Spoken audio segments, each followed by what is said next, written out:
अस्सलाम वालेकुम। Unit number बेटे आज हम जिसका आगाज़ करेंगे थर्ड है और जिसका नाम है बेटे वेरिएशन। ठीक है, तो चैप्टर ये बहुत आसान है। जैसे कि बेटे मैंने आपको कल बताया था कि चैप्टर नंबर 1 और 2 जो है बोर्ड के पॉइंट ऑफ व्यू से बहुत इंपॉर्टेंट चैप्टर से।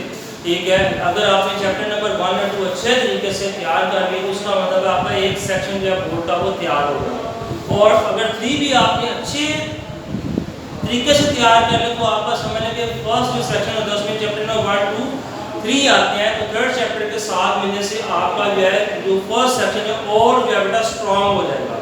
तो इस क्वेश्चन चैप्टर के क्वेश्चन जो बहुत आसान क्वेश्चन है। ठीक है, आप आसानी के साथ जो इसको सॉल्व कर सकेंगे। बेटे स्टार्ट करते हैं। सबसे पहले जो है आप बुक का जो है पेज नंबर ओपन करें 50। तो कुछ इसमें बेटे डेफिनेशन है स्टार्ट में।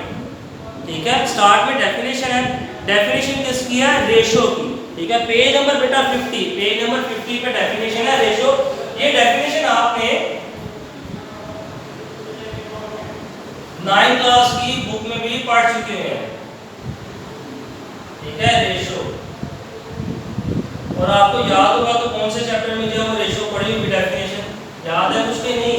ठीक है, चैप्टर नंबर 14 जिसकी आपने रिव्यू एक्सरसाइज की प्रैक्टिस की थी। ठीक है, चैप्टर नंबर 14 जो था वो रेशो ही का चैप्टर था जिसमें डेफिनेशन भी मौजूद थी रेशो प्रोपोर्शन की। ये बेटे इसमें भी जो है रेशो के हवाले से जो हम इसको डेफिनेशन है आपने पहले लर्न भी की हुई है। रेशो के बारे में जानते हैं। रेशो क्या होता है कि ये टू क्वांटिटीज का बेटे रिलेशन को शो करता है।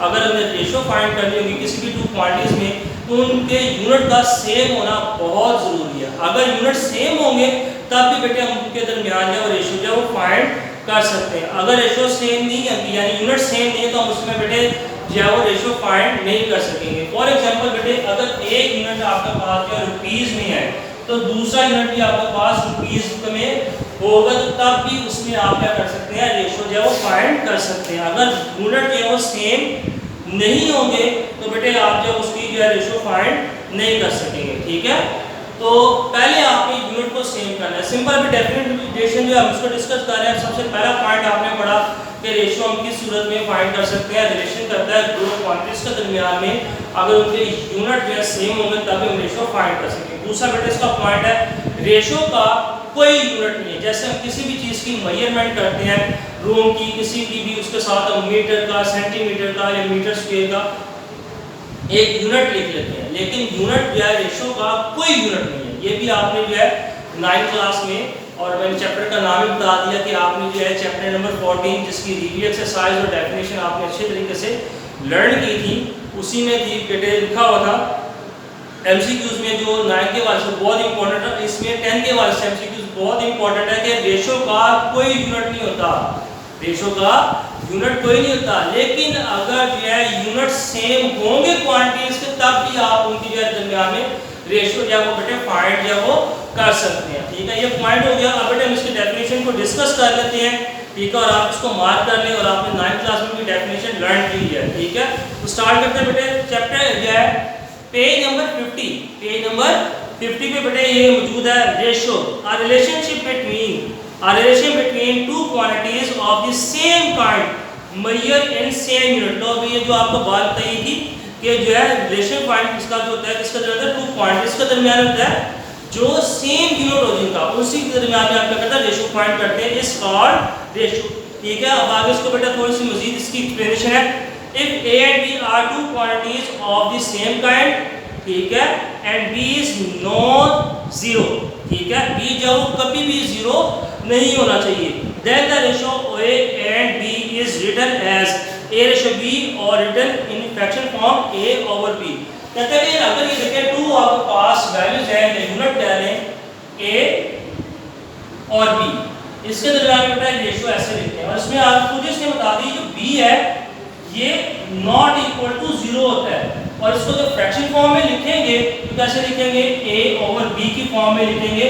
रेशो का बेटे दूसरा मतलब जो होता है वो डिवाइड का होता है। ठीक है, रेशो का जो दूसरा मतलब होता है वो क्या होता है? डिवाइड का होता है। ठीक है, तो इसको आप इसमें कहते हैं कि ये जो नीचे है ये वैल्यू b ये क्या होगी? नॉट इक्वल टू 0 होगी। ये कभी भी नीचे जाए 0 नहीं होगी और इसकी रीजन भी मैंने आपको जो है 9th क्लास में कि जब भी फ्रैक्शन फॉर्म में कोई वैल्यू लिखी जाती है 1/2, 3/2, जिसमें जो भी है डिनोमिनेटर जब कभी जीरो नहीं होता। अगर डिनोमिनेटर जब वो जीरो हो जाए तो इसका मतलब है ये आप कैलकुलेटर सॉल्व करके देख लें, या तो कहते हैं मैथ एरर। मैथ एरर का मतलब है कि उसको सॉल्व ही नहीं होता, ठीक है। सिंटैक्स एरर, मैथ एरर या सम टाइम जो हम कहते हैं कि इनफिनिटी यानी कि हम इसको सॉल्व भी नहीं कर सकते, ठीक है। डिनोमिनेटर कभी भी जो है फ्रैक्शन फॉर्म में जीरो जो है वो नहीं होना चाहिए। ये था बेटे इसकी डेफिनेशन थी, इसको मार्क कर लें आप, तो समझा दिया आपको ये डेफिनेशन। अब बेटे इसमें कुछ चीज़ें ऐसी हैं कि जो आपने मज़ीद जो है एमसीक्यूज़ के हवाले से उसको याद करना है। फॉर एग्जांपल बेटे इसी पेज पे पेज नंबर 50 पे नीचे बॉक्स बना हुआ है, उसमें लिखा है रिमेंबर दैट। क्या लिखा हुआ है?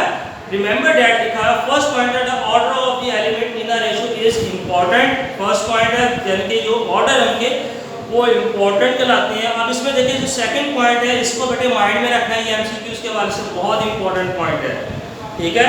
In a ratio A ratio B, इसमें बेटे जो फर्स्ट है इसको भी नेम को कहते हैं और बी को भी हम नेम करते हैं। फर्स्ट जो इसको कहते हैं एंटीसीडेंट और बी को हम कहते हैं कॉन्सिक्वेंट, ठीक है। इसमें आगे लिखा हुआ है first term A is called antecedent, ठीक है। एंटीसीडेंट इसका नाम है फर्स्ट टर्म का, और सेकंड जो बी है इसको कहते हैं कॉन्सिक्वेंट, ठीक है। कॉन्सिक्वेंट जब हम बी को कहते हैं, ठीक होगा। ये एमसीक्यूज़ के हवाले से बहुत इंपॉर्टेंट है। एमसीक्यूज़ में बेटे आपको ऐसे भी पूछ सकता है, यहाँ तो ए और बी अल्फाबेट यूज किए गए हैं वेरिएबल, आपको x रेशो y इसमें कह सकता है x इज कॉल्ड या y इज कॉल्ड। ये भी एक एमसीक्यूज़ बेटे पीछे आपकी बैक पे जो है प्रीवियस एक्सरसाइज में वहां पे गिवन है, तो आप इसको पूछ सकते हैं, दोनों में से कोई पूछ सकते हैं। a को x को क्या कहेंगे? नहीं, x को नहीं अगर पूछेगा तो y पूछेगा, y को क्या कहते हैं? फर्स्ट टर्म जो उसको हम कहते हैं एंटीसीडेंट और सेकंड टर्म को हम कहते हैं बेटा कॉन्सिक्वेंट। ये तो बेटे हो गया। अब थर्ड इसमें जो है पॉइंट कहता है कि a ratio has no unit, ratio का यूनिट कोई नहीं है, ठीक है। ये भी एमसीक्यूज़ के हवाले से इंपॉर्टेंट है, मार्क कर लो पेज नंबर 50। ये रिमेंबर दैट में इसको मैंने आपको बता दिया। इसके जो सेकंड पॉइंट और थर्ड पॉइंट है बेटे एमसीक्यूज़ के हवाले से बहुत इंपॉर्टेंट है। थर्ड पॉइंट पे बेटे आप ऑलरेडी जो इसको जब पढ़ चुके हैं जी बेटे। आगे जो है हम बात करेंगे इस एक्सरसाइज का बेटे, आगाज करते हैं। रेशो ई का चैप्टर है और ये आप रेशो ई फाइंड करेंगे।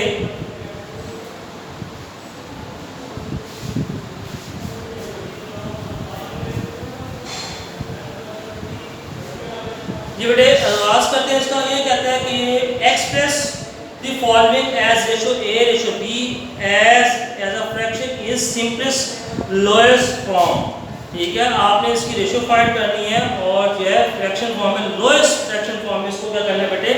कन्वर्ट करना है। तो स्टार्ट करते हैं। दो चीज़ें पूछी हैं, एक तो आपके पास रेशियो है a ratio b and as fraction in its simplest form, ठीक है, और इसको सिंपलेस्ट फॉर्म में कन्वर्ट करना है। सिंपलेस्ट फॉर्म का मतलब ये है कि बेटे देखो जब फ्रैक्शन फॉर्म में टू नंबर्स आपके पास होंगे, न्यूमरेटर और डिनोमिनेटर के पास आएंगे, तो आपने उसको एक ही टेबल पे कटिंग करनी है। कटिंग करके आपने उसको ऐसी कंडीशन में कन्वर्ट कर देना है कि जहां से मजीद उसकी कटिंग या सॉल्व ना हो सकता है, वो उसकी क्या कहते हैं? Simplest form. लेकिन बेटे उसी तरीके से मैंने आपको बताया ये जो फर्स्ट पार्ट है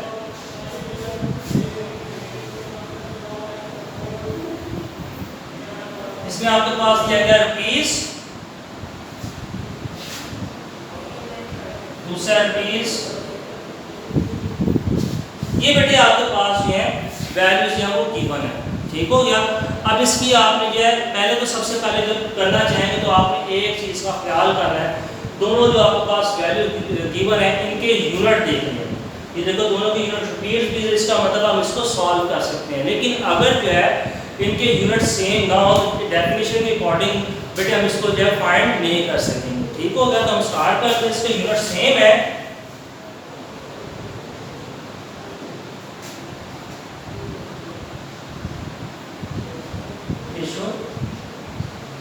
ये बेटे इसको लिखेंगे, यूनिट सेम है दोनों के।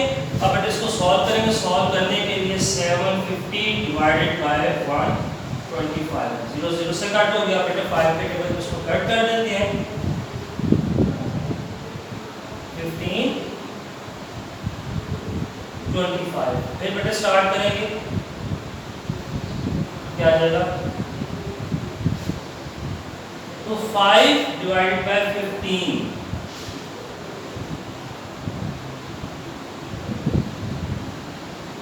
ये आ जाएगा हमारे पास जो है इसका आंसर आ जाएगा 5 डिवाइडेड बाय 3 डिवाइडेड बाय 5। इसका बेटे क्या आ जाएगा, आंसर आ जाएगा। ठीक हो गया, कटिंग कर देंगे, दोनों को ऊपर नीचे रखा, इसकी कटिंग की, हमारे पास क्या आ जाएगा, इसका आंसर आ जाएगा। उसके बाद आपने लिख सकते हैं इसको, ये लोएस्ट जो है सिंपलेस्ट फॉर्म फ्रैक्शन फॉर्म में है 10,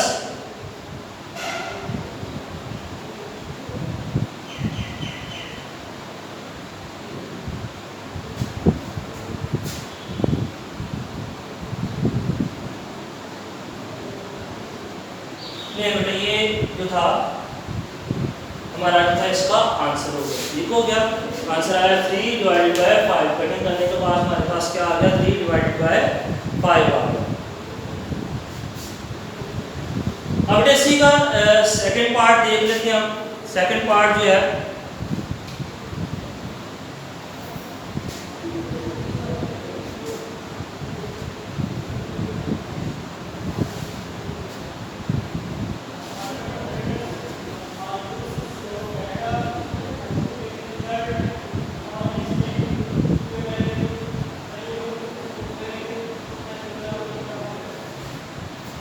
जी बेटे यहाँ पे देखें 450 सेंटीमीटर और 3 मीटर गिवन है। अब आपने क्या करना है कि सबसे पहले इनके यूनिट सेव करना है। देखें ये मीटर जो है ग्रेटर होता है सेंटीमीटर से, तो उसको हम सेंटीमीटर में यानी कि छोटे यूनिट में आसानी के साथ कन्वर्ट कर सकते हैं।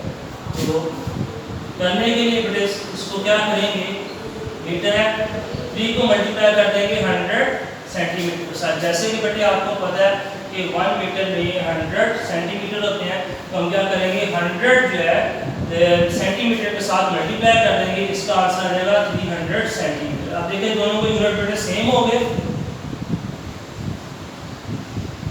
हमारे पास है 300 सेंटीमीटर आ गया, ऊपर जो था वो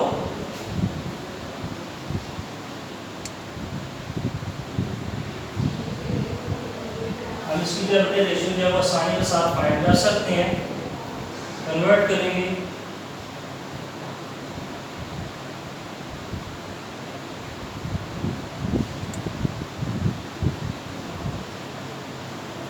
कट हो गया, उसके बाद बेटे आप इसकी कटिंग कर दें, 5 के टेबल हो जाएगा, फिर कटिंग करेंगे, तो ये इसका क्या आ जाएगा, आंसर आ जाएगा वेस्ट फॉर्म में।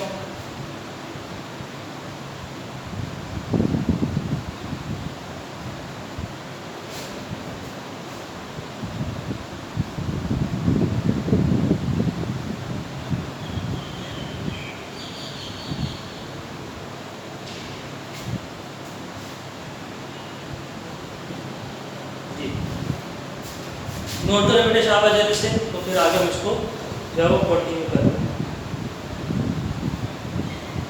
इसके जो बेटे सारे पार्ट्स हैं बिल्कुल सेम ऐसे सॉल्व होंगे, कोई इसमें मुश्किल नहीं है।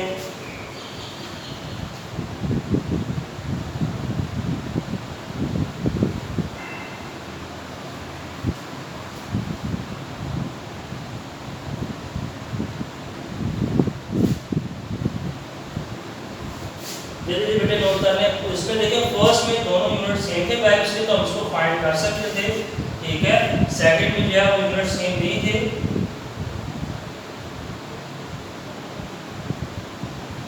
हमें उसके यूनिट जो है बेटे सेम करना पड़े, और उसके बाद जो है उसकी जो है डिवीजन जो है स्टार्ट की। तो नोट कर लें बेटे, फिर आगे कंटिन्यू करते हैं। इसका जो बेटे थर्ड पार्ट है, 4 पार्ट 5 पार्ट ये सारे सेम है, ये आपने बेटा खुद करने हैं। हिंट ले लें बेटे, थर्ड पार्ट में क्या कहता है कि 4 kg को बेटे आपने क्या करना है, सबसे पहले ग्राम में कन्वर्ट करना है। ग्राम में कन्वर्ट करने के लिए आपको पता है 1 kg में कितने होते हैं, 100 जो है वो, और फिर 1000 जो है वो ग्राम होते हैं, उसको आप कन्वर्ट कर लेंगे। इसी तरीके से बेटे उसमें है 2 kg एंड 750 gm है, यानी कि 2 kg को आपने पहले ग्राम में कन्वर्ट करना है। उसको करने के लिए तो 2 को मल्टीप्लाई करेंगे 1000 के साथ, और फिर आगे उसमें 750 का बेटा ऐड कर देंगे। ठीक हो गया। 2 को आपने क्या करना है, मल्टीप्लाई करना है 1000 के साथ, और फिर आपने उसको मल्टीप्लाई इसके साथ कर प्लस इसमें करना है 750 के साथ, ये जगह जीएम में कन्वर्ट हो जाएगा। उसके बाद बेटे आपने इसकी कटिंग कर देनी है। 4 पार्ट है, इसमें बेटे आपने लिखा मिनट, मिनट को अगर आपने सेकंड में कन्वर्ट करना हो तो 60 के साथ क्या करेंगे, मल्टीप्लाई, और आगे लिखा है 30 सेकंड, 30 उसमें बेटे ऐड कर देना है।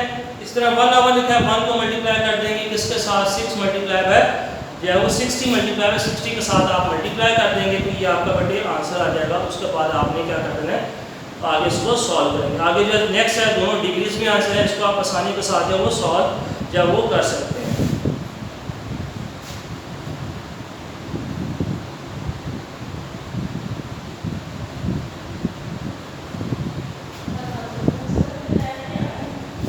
जी बेटे नोट कर लिया। अब आपने थर्ड पार्ट का जो बोर्ड पे हिट दे देते हैं ताकि आप उसको आसानी के साथ जो बेटा सॉल्व कर सकें।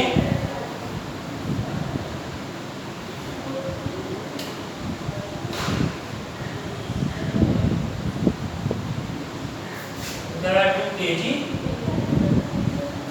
so 4 kg, आगे 2 kg, आगे 750 ग्राम। अब आपने बेटे इसको जो सॉल्व करना है, करने के लिए सबसे पहले जो है ये केजी को आपने बेटे ग्राम में कन्वर्ट करना है। तो आप क्या करेंगे, 4 kg इक्वल से होगा 1000 जीएम की बॉडी हो जाएगा, आ जाएगा हमारे पास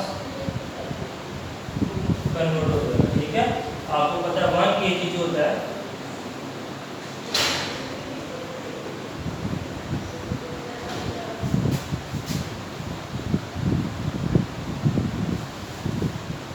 ठीक है 1000 ग्राम के इक्वल होता है। तो हम इसको क्या करेंगे, 1000 के साथ मल्टीप्लाई कर देंगे। इसी तरीके से बेटे जो सेकंड पार्ट है वो आ जाएगा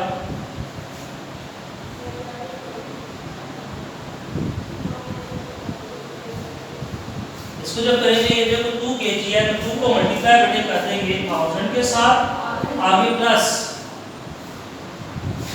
ग्राम, एक वैल्यू को हमने ग्राम में कन्वर्ट करना है, दूसरा जो हमारे पास क्या आ जाएगा 750, ये आ गया जाएगा ये। इसको मल्टीप्लाई करेंगे आ जाएगा 2000 प्लस 750, इसको ऐड कर देंगे आ जाएगा आपके पास। तो दोनों को आपने क्या करना है, इसमें कन्वर्ट कर दो। उसके बाद बेटे आपने इसका यूनिट फाइंड करने में कटिंग कर लेंगे। ठीक है, किसी भी एक टेबल पे इसको रख के जो है कटिंग करेंगे तो आपका बेटे क्या आ जाएगा, आंसर आ जाएगा। ठीक हो गया बेटे। तो ये बेटे इस तरीके से आपने इन क्वेश्चन को जो है वो सॉल्व करना है, आसान है, मुश्किल नहीं है। 4 पार्ट है उसका भी हिंट आपको दे दिया बेटे। आपने क्या करना है, मिनट है उसको सेकंड में कन्वर्ट करना और तो 60 के साथ क्या कर देंगे, मल्टीप्लाई कर देंगे। ठीक हो गया, ये था थर्ड पार्ट का हिंट आपको करेंगे बेटा। क्वेश्चन नंबर सेकंड जो है उसको करते हैं।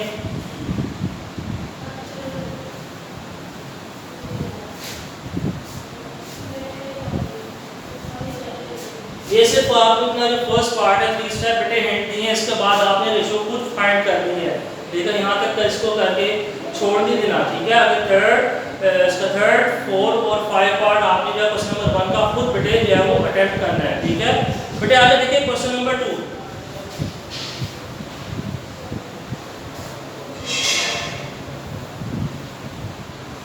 क्वेश्चन नंबर 2 आपको मैं मुझे बताता चलूँ कि क्वेश्चन नंबर 2 जब बोर्ड के पेपर में आ चुका है, जब सॉल्व करेंगे तो बहुत ही आसान क्वेश्चन है।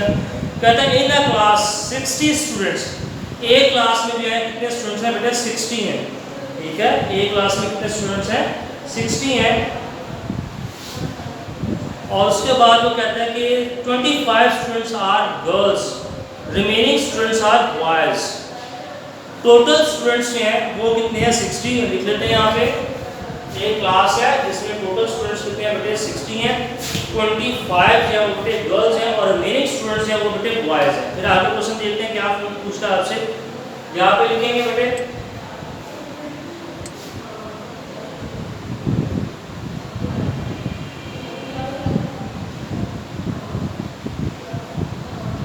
total number of students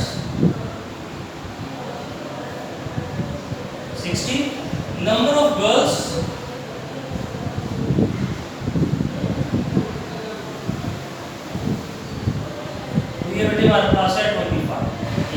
अब रिमेनिंग जो कहता है स्टूडेंट्स वो क्या है, बॉयज है। नंबर ऑफ बॉयज फाइंड करना हो तो कैसे फाइंड करेंगे?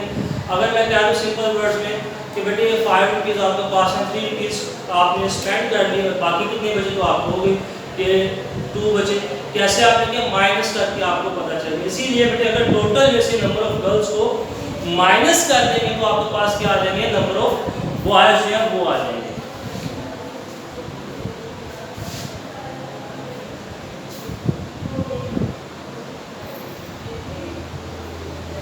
नंबर ऑफ बॉयज फाइंड करना है तो बेटे इसका पहले फार्मूला लिख लेते हैं, ठीक है।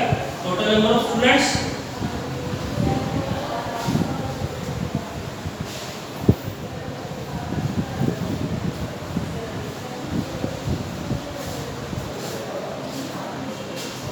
माइनस कर देंगे नंबर ऑफ गर्ल्स के साथ,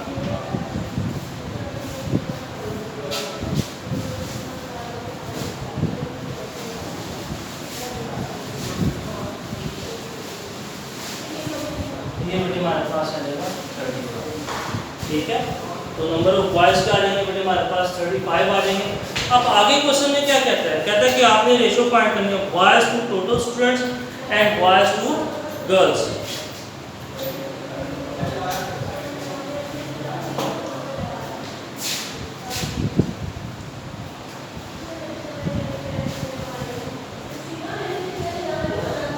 जी बेटे बॉयज टू टोटल स्टूडेंट्स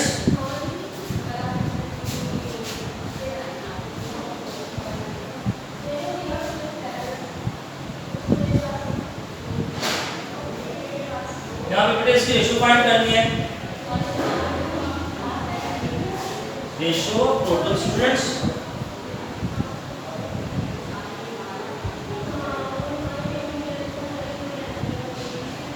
बेटे रेशियो बॉयज ने फाइंड की 35। उसके बाद हमारे पास आ गया था टोटल स्टूडेंट्स में बेटा 60। इसकी कटिंग कर देंगे और आपको पता है कटिंग जो है 5 के टेबल पे आसानी के साथ इसकी कटिंग हो जाएगी, ठीक है। तो कटिंग करेंगे, इसके बाद हमारे पास क्या आ जाएगा, आंसर आ जाएंगे। स्टार्ट करते हैं। 5 पे बेटे डिवाइड हो जाएगी 5, उसके बाद ये आ जाएगा 5 इसकी बेटे कटिंग जो है वो पॉसिबल है, यही बेटे इसका क्या आ जाएगा, आंसर हो जाएगा। इसी तरीके से बेटे आपने जो है फाइंड कर लेना है। सेकंड पार्ट भी है, उसमें क्या करना है आपने बॉयज टू गर्ल्स, बॉयज का गर्ल्स के साथ जो है आपने रेशियो फाइंड करनी है।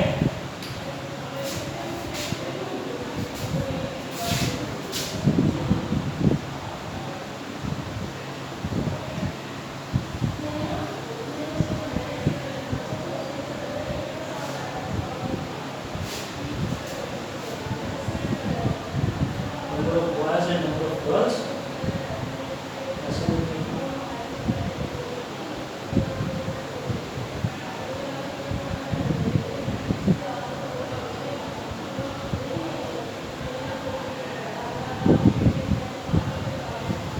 बॉयज है बेटे हमारे पास 37, गर्ल्स हैं 45, कटिंग कर देंगे 7 5।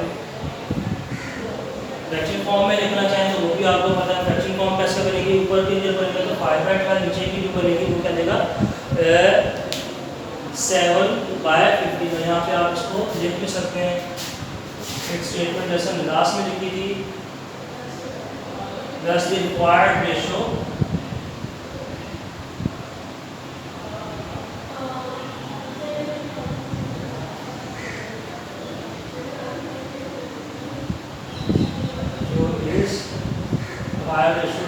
ठीक है। आंसर को प्रेजेंटेशन करना हो तो आप इसको ऐसे लिख सकते हैं, और इसको लिखना हो तो आप ऐसे लिखेंगे 10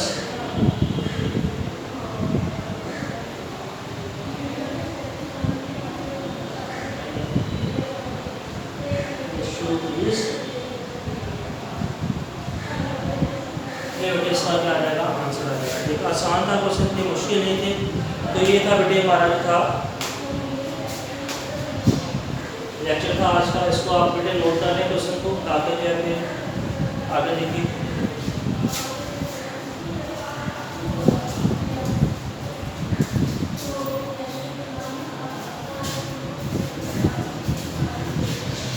सर आपके लेक्चर कंप्लीट हो गए?